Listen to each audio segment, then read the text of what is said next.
Just test drove the new Geely EX5. The EX5 went to China to test drive this car. Geely invited us there. It was an interesting trip, I have to say, guys. The EX5, the Geely Galaxy EX5, it's just going to be called the Geely EX5 here in Australia and probably in Europe as well. This is a global car. They've engineered this car, they say, for 90 different countries around the world. Now, the key question is, some people are saying it is a game changer. Literally, there are YouTube videos of people testing it. They're saying it is way better than the BYD Atto 3. Is this actually true? Well, yes and no. I'm going to tell you the truth. I think these YouTube channels are, and some reviewers are just kind of hyping things up, kind of making up a story to make it sound interesting. Yeah, it's not really the full story. I'll tell you the full story. As you guys know, I don't hold back. Hello, my friends. Welcome to the channel. I'm Sam Evans. You're watching the Electric Viking. Great to have you with us. Got to make a point here. When I was in China, the VP of Geely said that he watches the channel. Now, I don't know if that's true, if he was just being nice, but he said that. If you're watching, well, yeah. The Geely EX5 is a car that I just test drove on a racetrack in China. Hey guys, I'm at the racetrack in Ningbo in China. They have they have global races here at this track. This was the Zeekr track we came to. Geely owned this track. Anyway, this is the new Geely, EV. E5. EX5 it's going to be called in Australia. We're about to drive the cars on the track and they're very scared that we're going to have a big crash. So, you guys know me in injuries, right? I don't have a good track record, put it that way. So, put the cap on.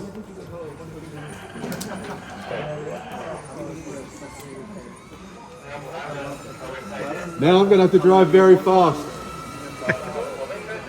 All right. Hey man, how you feeling? Yeah, good man. Pumped. We're going to be doing 49 kilometers an hour. 49? That's my top speed today. Let's see what we can do, top speed. Right. Top speed of 175 kilometers an hour. No, let's see what we can get on the track. Yeah. Have a look and let me know what you do. That's right, and yeah, you can tell me what you end up doing as well. Yeah, and track times as well. This is a race, man. Yeah, 4 This is a race. Race circuit. Hey guys, I'm in the last car. This one here. Yeah. All right, let's get in. Going to the wrong side of the car. I'm acting like it's Australia. It's left-hand drive.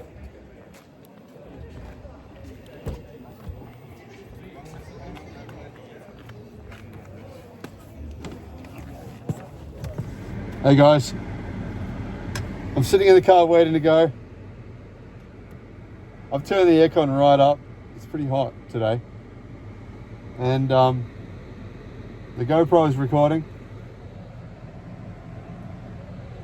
But I'm stuck behind a bunch of other cars, so it's going to be hard. I think I'm going to wait for them all. Give them some gap in front of me, because otherwise I'm going to be stuck behind them.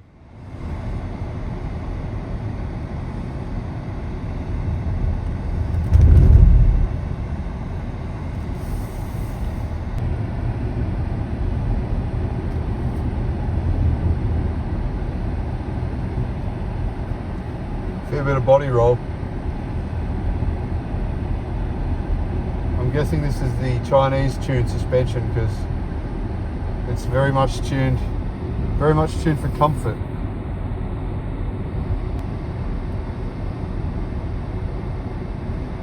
You can see the heads up display showing the speed, and the car's trying to drive itself.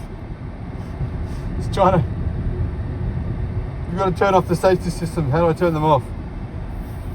It's all Chinese, I've got no idea.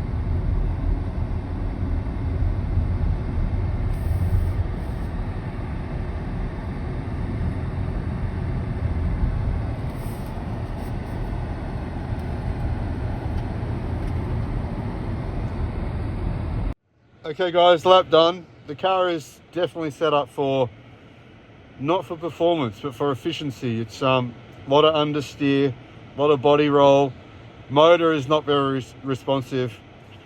So I'm wondering if they'll change the tune of these cars for global markets. It's definitely more of a Chinese tune. I don't think it's I also noticed, I mean, basically the driver aids were jumping in, trying to slow me down, and yeah, there's maybe a bit of work left to do on the car, I think, yet before it comes to market. It's got all the like safety aids turned on, Okay. so it's going to try and pull you when you start going over the ripple strips, and it's going to try and pull you back over. It's got lane keeping assist on. It does, yeah. Turn that See if off. you can turn it off, yeah. No way. Not having lane keeping assist on. Very, very soft suspension. Very soft, yeah. Very soft, yeah. You might want to turn the aircon up high as well. It gets hot with the helmet on. Yeah. Yeah. Braking right behind him. Flash me fucking Tell lights. me what happened. Because, okay, so I was up on the corner, Yeah. on the truck over there, right? And I saw somebody driving around that corner aggressively, screeching the tyres. And I'm like, who's this? Someone's actually taking this seriously.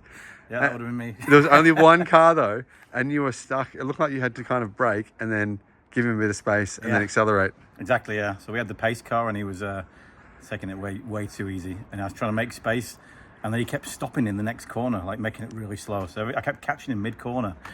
But, I mean, it's quite good actually. It's not that bad to drive, that car. No, But tell me what you were just saying before, man. He was too slow, honestly. Yeah. Honestly, what he was doing was more dangerous than letting me get on with it. Because the people behind you were catching up. They were catching up, literally. There's 2 rounds of 4 cars going round. The other round caught up to the back of us by the final round. I know. We didn't do it 5 I saw laps. it. I saw it. 4-kilometre track. You know what I was thinking watching? I'm like, is that meant to be happening where the other group is like right behind your group? Yeah. Yeah. I mean, clearly his pace was slower than theirs was. It was. Which is not good enough. So, And they weren't going fast. and they weren't going fast. Yeah. No. I mean, I was trying to push the car to the limit as much as I could. And I managed to get it in a few corners, but some corners he just kept stopping in the middle. I had to, because I was at the back, I could brake Yeah. and wait for 30 seconds and then... You had the But advantage. I honestly think maybe they should bring in some Zika guys and get them think so. to, because, Just get Ray here. get Ray. Get Ray. And I also think the car, it's a really nice car, efficient. It's clearly tuned for efficiency. So the motor isn't really responding when you get around a corner. It sort of doesn't happen. Nothing sort of happens. Did you find that? If you accelerate too much out of a corner, the traction control's in straight away. And you can't do anything for a few seconds. Yeah. Yeah. That's the way. It's a bit too intrusive, I think. Possibly, yeah. I think it's probably the same for most other cars of this style, to be honest with you. Some of them might let you have a little bit more leeway. Because you could turn it off if you really didn't need it. But none of these cars are going to get driven on a track like this in real life. Yeah. I hope people are not driving one of these like this on the road. But yeah, it was good. I mean, there's a bit of heft to the steering. Still a bit dead around the middle. Good 10 degrees of freedom either way. Yeah. But I thought the handling was all right. If you pushed it hard enough, bit of understeer, so it's quite reliable. You know what you're getting with it, but not too much understeer. Yeah. For me, the big takeaway was that the brakes worked well when I wanted to stop from 150 on that sharp corner. Yeah. The big straight, I was trying to go as quick as I could. The fastest I got to was 154. Yeah. And I really wanted to hammer the brakes. And I thought, is it going to do this when it's squirrely? Yeah. But the brakes were good. Held on. Nice, they held on good. Yeah. Did a few laps. To be honest, it was a bit of a struggle. A lot of the journalists complained because there was a whole lot of media from all around the world, but we had cars to ourselves. There was no other person in the car. You had to wear a helmet. And then they had a lead-out driver. So there was groups and they had a lead-out driver, and the lead-out driver was driving way too slow. So very fortunately for me, I was at the very back, so I just came to a complete stop on the racetrack, waited for these lead cars to get out of my way. I waited for, a minute at least, and then I would drive really, really fast. And I'll just quick catch up within, a minute and a half to these lead guys again. But that gave me enough time in this car to see what it's like driving it aggressively, or driving it how you might drive it when you're, trying to get to work really, really fast. You're on a back street and there's no one around. Not normal driving, but it gave me the opportunity to really test out the car's dynamics. Now, I said to Geely, I said, guys, and so did a couple of other journalists, the suspension, it's too soft. It's Chinese suspension. It's not right. Made a couple of suggestions to Geely, and you know what? Geely said, you know what? We're going to change those things. And instantly they went, okay, we'll change that. That was really cool. Amazing feedback from them. I'm at Geely's test track here. It's not just a test track, it's a racetrack that they use for some world level races. And I've just driven the Geely EX5 around the track, did 5 laps, had to wear the helmet. We got let out by a driver, but I intentionally braked the car, sat there for about 30 seconds so I could get a big gap in front so that I could drive it as fast as I could. Drove as fast as I could. I got up to a top speed of 154 kilometers an hour on the straight. It's not fast. It's really a car that's made for efficiency and comfort, to get you as much range as you can, as comfortably as you can. And you'll probably see in a second, there's going to be some cars come around behind me on the track. Very quiet car, very, very quiet, but yeah, a bit of body roll, definitely some body roll, and hard braking. Hard braking was good. Hard braking was surprisingly good, but when you get above about 130, car is a little bit not too confident, a little bit shaky. So it's not for an aggressive driver who wants speed. It's for someone who wants a good value car and someone who is more interested in a comfortable car. So maybe a racetrack is not the right place for it to be tested. You can see here cars coming around the track. Someone's driving it. That was impressive. That was what I was trying to do.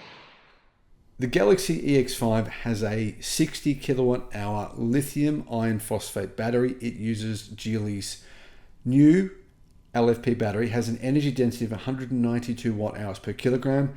That's at the cell level. At the pack level, the energy density is 140 watt hours per kilogram.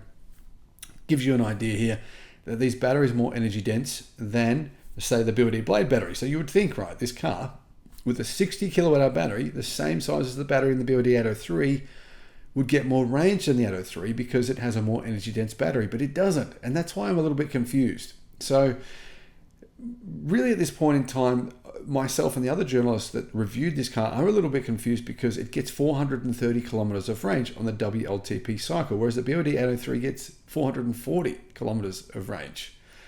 So a little bit confusing. It doesn't really add up. Same size battery. The Geely battery should provide the EX5 with more range, but this could be down to the fact that the EX5 is much bigger than the BYD Atto 3. It's in fact 4.6 meters long, and that means it's really quite big on the inside. Got a sun blind. It does have a sunroof as well, I think. Ah, yeah, it does. That's different. That's the sun blinding. There we go. Nice. Most cars don't have a sunroof, most electric cars, right? Yeah, most of them don't, yeah. More common to have the Tesla feature now, where you have just fixed glass to make more space. Yeah, that's good. Sun blind and a sunroof. Yeah, I think that's good feature. So we've got one charging point for the phone, one wireless charging point. 50 watt wireless charging, and it's ventilated as ventilated, well. Yep. And that little, let's have a look at that little hole there. Let's see how big that is. All right, now we've got 2 cup holders set. Yep. That's a good idea actually, to do it diagonally like that. And a weird slot here. I'm not sure what you're going to put in there. Yeah, I don't know what that's for. It doesn't fit the key. The key's this shape. Ah. So there you go. And this is quite cool. Have you seen this? So this normally controls your volume. Yep. If you press on it, get at this menu here. So there you go. So you can change your background style, change your screen on there. If you hold it down, you can change the function. So you can do it for ambient lighting, vent speed, temperature, your distance, I guess, for your autonomous driving, and whatever this green funky thing is around here. So you can turn that and then push. This is your speakers, yeah. So in theory, you can use that while you're driving it without touching the screen. Exactly, yeah. So let's say you want to do your temperature there. Yeah. You select it as that one. Yeah. And then if you want to press that button there, yeah, you can now change your temperature controls up there. Ah, right. Okay. So it's a shortcut. Yeah. And then I've got a couple of other buttons there. I've got aircon. Aircon on off, auto.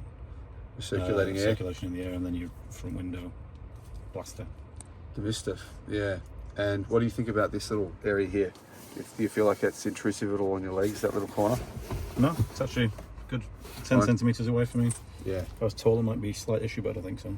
Yeah, okay. Okay. Yeah. Digital mirror. Well, I wonder if any of them will have. This one doesn't. Doesn't seem to have. No. That's a flip up one. Yeah. Okay. Lighting up there. Can you turn it on? Oh, there you go. They're on. Yeah. They're on. Yeah. Hard to see. Just touch it. There you go. Okay, so we've got vents that are sort of hidden inside the front dash. Yeah. Except Manual those two are controls. obviously obvious, but the one over there looks sort of hidden. A few buttons on the steering wheel. Now, when I was driving, I touched something and it started playing me ballads. So this one's your voice control. One's for your autonomous driving distance, I think, to activate your level 2 autonomous driving. So it has level 2 autonomous driving, apparently. 2 plus, yeah, this is. They did. So I think that's probably indicator to overtake. So sort of like Tesla autopilot. Yeah. I believe that'll be similar. Yeah. Whether that will be regulated on Australian roads, we have to find out. That may or may not come. Yeah. So what else have we got there on the steering wheel? There's quite a few buttons on the steering wheel. In fact, there's 1, 2 on the left, plus the 4. There's like 7 on each side, actually. Yeah. So I think this one is for your 智能型号无法激活。 cycle through songs, I guess. And this one is for your this one's your songs, so your volume and your songs. This one's for your autonomous driving, I think. On this side. This one's a custom button. You can decide what you want on that one. Can you read that? No, I translated it earlier. I recognise the characters, but when they're combined with something else, they mean something different. Yeah. But this one's custom. That one's voice. I forget what these two were. These two are different ones. Okay. And we mentioned before the seats are ventilated and heated, and they had massage. I don't know if that'll come either to other countries, but it might. Never know.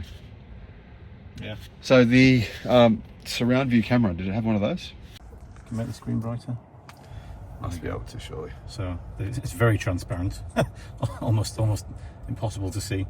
You can click different cameras like this Yeah, wow. from different angles, It is very which transparent. is quite nice. And then you can just have a little small one on the side of your screen there, make it bigger and smaller. 15-inch screen, is it? 15.4, I think they said, yeah. And you got auto parking in there as well, by the way. Yep. So there's your, when it comes back up again, got auto parking button there for when you're driving. Got parking spaces for you. Yep. No parking spaces here for us to check, really, I don't think. Well, this one's good. This shows you your front wheels. Ah, right. So you didn't go and get gravel rash on the Exactly. side. That's actually a really good feature. It's nice, yeah. And you can change it to the back wheels as well, just in case you need to. So You can't even see them, they're so tucked in. So we're just saying that it could be good to have that side view camera here, in order to be able to not scratch your wheels. Yeah. Especially when you go to like highway toll booths, things like that, with the big high curves. Yeah. Okay. Not that we have those in Australia. Do you not have those now? We have tags. You just have a tag, and you don't have to go through one of those things. Yeah. So there's a big button. There was what we already showed, and storage spaces. Let's have a quick look there. That's your storage space. It's all right. It's actually got a glove box, unlike some cars which don't have one. Now, Big space under the dashboard here as well. big space under here. With a USB-C and a USB-A. Oh, yeah. 12 volt Yeah. socket, there's a lot of space in there. Okay, that's good. Yeah. Now, middle seat. Can I sit in this middle seat? That's a lot of space. I'm amazed how much space this car has. Okay, guys, we have massage seats in here. It's Chinese, so I'm guessing it's one of these. This one, yeah. That's massage. There you Okay. I can feel that. We've got ventilated seats as well. So let's turn that one off. Oh, it's got different settings for the massage? Yeah, so you got stronger and softer and medium. Ah, So it's a strong, medium and soft. okay. You can also change the style, different massage as well. Lots Okay. of different bits. Waves Yeah. up and down. Or Okay. The Or interior is punchy. pretty nice too. The speaker looks kind of cool like that. 16 speakers. 16 speakers. Wow. So you said before that there is a seat. Yeah, so you've got a leg rest out here. So you see the leg rest pop up there. So you can sit out in your kind of like a Yeah. princess chair, whatever they call it, with your legs. Hey, I'm Mark. I have a YouTube channel, Inside China Auto, but I live here in China, in Kunming. From the UK, originally, from a small town called Wigan in the northwest of the UK. But yeah, I've been out in China now for almost 7 years in total, over 2 stints. Worked for Mercedes-Benz in the past for 8 years in the UK, Germany and China. And yeah, very much embedded here in this China automotive space. And it's a busy world. There's a lot going on. You married a Chinese girl, right? Married a Chinese girl, so my daughter's 11 months old. She's born here. Live with my Chinese wife in Kunming. She's from near Xi'an, which is in the middle of China. Tell everyone what happened when you got stuck from coronavirus. Yeah, we got separated. So I was in the UK for almost 2 years, about 21 months we were apart. I actually came to China just 2 days before the country got locked down. So I was stuck in China for Chinese New Year, and we got stuck for 5 weeks. Couldn't leave the country. I went back to the UK. My wife got stuck here. I couldn't get into China for 2 years. Finally managed to, I begged the ambassador, Chinese ambassador to the UK for a visa. Said I want to start a family and get back with my wife again. And he was very kind. He gave us a visa, got me back into the country. And so I started the YouTube channel because China was still closed, but the Chinese car industry hadn't stopped moving. So I thought, let's tell that story from inside China and show people what's still going on here in China. So you literally couldn't see your actual wife for 2 years? For 2 years, yeah. We got married just before I left China the first time. So you get married on paper first, then you have the wedding. So we did our paper marriage. We didn't have time to get our big one until about 3 years later. That's incredible, man. 2 years apart. But you know the strength of a relationship when you yeah, 2 years apart. Yeah, that's true. Yeah. What do you think of the car? I really like this. It's my first time actually sitting inside one, but you get a lot of features in here. You've got your head-up display, 16 speakers, princess chair, heating, ventilation, massage seats. It's kind of lovely interior. I like the materials, soft white materials on the top surfaces. Got nice dials. You've got a sun blind as well, which is quite important. You don't get that in a lot of Chinese cars. And what else can we tell people about this car that you think stands out versus the competition? Well, apparently you can potentially do vehicle-to-vehicle charging. So you can potentially charge another vehicle with this one if you need to. That's not fully confirmed yet, but it seems like it might be there on the list. It does vehicle to load, so of course you can charge things outside, camping equipment, stuff like that. I'm guessing that vehicle to vehicle would be whatever the vehicle to load capacity is. They didn't say on there what vehicle to load was, how many kilowatts it was. Yeah, it's probably going to be something like 3.3 I'm as it guessing is in most cars, Yeah. But yeah, it's got the short blade Aegis batteries, so blade batteries similar to those in BYD, but it's a new battery made by Geely, or a company called Aegis. Also called the golden brick battery, right? They don't have the golden brick in this one. This is this is the short blade battery. This is the first car to get the short blade battery. Yep. The golden brick is in the Zeekas, the 75 kilowatt hour battery. Yeah. Okay. Yeah. So the energy density of the Aegis battery is a bit lower than the golden brick battery. Probably a little bit less. Yeah, it's 192 watt hours per kilogram, which is all right. 190 watt hours per kilogram. 192, yeah. Oh, that's the same then. About the same, yeah. Yeah. Okay. Maybe the charging speed's different then. What's the difference between those two batteries? Charging speed's definitely different, yeah. Yeah. So the blade battery, this one will do 30 to 80% in half an hour, so not super quick. I think it said on there 20 minutes on the form. On the form? Okay, because I checked on the sheet of paper they gave us. I'm pretty sure it said 30 minutes, but okay. I'll double check. It might be 20. But yeah, the golden brick battery can do 10 to 80% in 10 minutes. 10.5 minutes, yeah. Huge difference, yeah. Super quick. Fastest battery in the world right now. Yeah. Which is approximately 600 kilowatt charging. Yeah. That's what I think Zeeka said. They've improved from 560 to 600. That's what I saw. Yeah. This one does 100 kilowatt charging. So this one's kind of just one. Yeah, yeah. That's probably the Achilles heel, I think, of this car. Yeah. That's the one feature that I was a bit disappointed in. It sounds like for it to do the charging speed, I'm pretty sure it said 20 minutes, but it sounds like if it was able to do that, it must be able to hold that charging speed, that peak charging speed for quite a while, I'm assuming. I hope so, yeah. I mean, maybe we'll get a chance to look at a charging curve for it. Yeah. See how it does. I'm hoping we can charge it. Actually see. Got a few chargers back to there. see, There you go. Yeah. Check it out on the system, how it does. So there's the front of the car. I think it looks premium. It's definitely a big step up over, say, its clear rival, which would be in Australia, the BYD Atto 3. But maybe even it could compare in some ways to the Zeekr X, but I think it'll be a cheaper car. It should be cheaper than the Zeekr X. It's a little bit bigger than the Zeekr X. That's it, yeah. Yeah, it's about 11 to 12 centimetres bigger than the Atto 3 as well. So you get a bit more space in here, you get quite a lot of space there in the back. Yeah. Good boot space as well. So it's going to be quite a practical car, I think, for a reasonable sized family.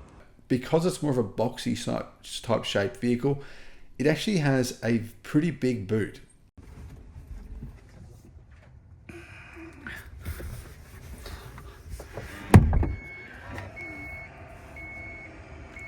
Electronic tail disc, and it doesn't allow me to get a spare tyre. Get a big deep space, a lot of space under here, big deep space there. In one of the models at the factory, I saw a wheel sitting in the boot. That space is enormous. That's one of the biggest I've ever seen for underneath that tray. Yeah, well, there you go. You get a tyre filler pack to repair your tyre if you fall like that. So 460 litre boot space, but I'm guessing it doesn't include this very, very big space down there, which is good because it's plastic and you can put your drinks and you can fill it up with ice or something if you want to. But although maybe there's no plug hole for the water to get out. No. So it looks like there's a vent over there. Oh, you can lower it. There you go. That's good. It's nice, more space. Is that normal for a car feature? A lot of them have this, yeah. A lot of the modern cars have got a lowerable floor. So you're getting more space. Yeah. So you're getting, really, I wonder if that goes from 460 to maybe 500 or something. If you Could be, yeah. But then also I wonder how the space is measured. I'm guessing it's probably in the front position. Yeah. Yeah. Somewhere like that. So we've got a speaker here and a venti thing there. Yeah. Now what's on the... Oh, let's actually just quickly try and see if we can put these seats down here. See how hard this is. It's usually the top one. Yeah, I'm wondering if you can get it flat. Yeah. Yeah.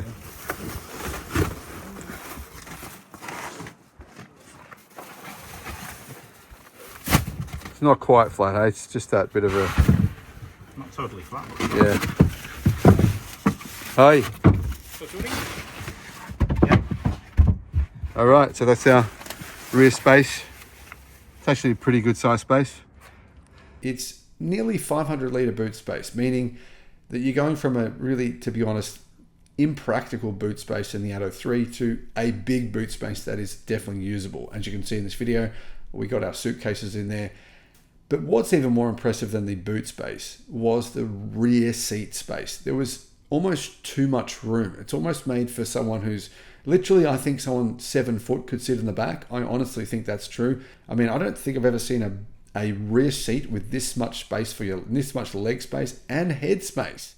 That's where you would actually sit. That's where I'd actually sit, yeah. Okay, we're about the same height, right? Yeah, 5'10", 178 centimetres, something like that. 5'10", 5'11", around there. Yeah. And my knee room is enormous. It's like massive. A lot of space. I can't believe how much space there is. Hey, is that a drawer? There's drawers down there. Didn't see that. It's cool. Is there another one over here? The side ones don't have No, just the middle drawer. It's a big drawer though. You have to get your fingers in there. Oh yeah, and pull it. That's decent. Okay, how big is it? Yeah, it's pretty good. You can put it. So guys, these seats do adjust. As you can see, I'm reclined right now. Now, if you just go and pull that, you can come forward a bit, like that. Or you can go back down. So if you want more boot space, you could potentially adjust that depending on what your needs are. I mean, yeah, looking at something like a Toyota Land Cruiser, it felt like it had more space than a Toyota Land Cruiser in terms of legs. So if you've got big kids, if you've got big people that need to sit at the back of the car, this is the perfect vehicle for you. The other advantage here is that because it has reclining rear seats, you can put those seats into more of an upright position. You still get a lot of space, but you can't move them. It'd be good if you could slide them forward and give yourself more boot space, because there's so much space for the rear passengers. I think that they could have put some of that space into the boot. So 430 kilometers of range. What else do we know about this car? Well, unfortunately, the charging speed was a bit below what we expected. Now, initially, I quizzed the engineers at the factory when we went to visit the factory. They hadn't released the DC fast charging speed, and the guy he spoke Chinese. He said, "You got any questions?" I don't think he really wanted to have any questions, because he only allowed my question, and then that was it. I said, "What's the DC charging speed?" We know what the AC charging is. It's 11 kilowatt. It's decent. What's DC? And it took him a while to figure out the answer. He said it was 120 kilowatt. Well, then we got a brochure from Geely saying it's 100 kilowatt. I don't know which one it is, but they claim that it can charge from 10 to 80% in 30 minutes. Now, if that's true, if it really can charge from 10 to 80% in 30 minutes using only 100 kilowatt DC fast charging, it must just basically charge at 100 almost the entire time. Can you see what I mean? It's a little bit confusing here. We'll have to see if what happens in the real world. Does it really charge that fast? So I'm not really sure about that charging speed, because 100 kilowatt DC fast charging, it's not really what I expected. I expected the charging to be faster than that. And that's only a little bit faster than the Atto 3's 80 kilowatt charging. Anyhow, what else do we know? Well, apparently this vehicle is more efficient than a Tesla Model Y. That's what Geely says. They say it's more efficient than a Tesla Model Y. In fact, it's more efficient than a Tesla Model 3. But the numbers don't quite add up. So I'm a little bit confused here, because if that were the case, it should be getting more than 430 kilometers of range. It's really, if it was more efficient than the Tesla Model 3, it should be getting over 500 kilometers of range using the 60 kilowatt hour battery that it has. Well over.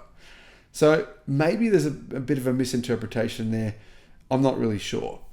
But all that aside, did I like the car? Did I enjoy the car? Well, one thing I can tell you, the brakes work incredibly good. I got it up to 154 kilometers an hour on the straight. That was the fastest that I could get it up to, with the driver in front of me. Had to brake and then go really fast. But anyway, the fastest I could go was 154, and I slammed the brakes on as hard as I could for the first sharp corner. This thing brakes very, very well. What else does it do well? Well, it's comfortable. It's got a lot of space on the inside. It's got nice media screens. It's got one for the driver, one in the middle. It's got a nice 15-inch screen in the middle of the car. It's a very simple interior, and it's meant to be relatively affordable. So I'm picturing this will be a similar price to a BYD Atto 3. Based on that, it's got more space than a BYD Atto 3. It charges faster than a BYD Atto 3. The interior looks nicer than a BYD Atto 3. And I think the exterior does as well. So all of that summed up together means I think this is a good car. There's a few things that I've mentioned in the video. Hopefully they make sense to you. If they don't, you can send me an email and I'll try and clarify those for you. But this is coming. This car's coming to many countries around the world within the next 6 months. And I'm looking forward to seeing it. I do think it's going to be a good seller.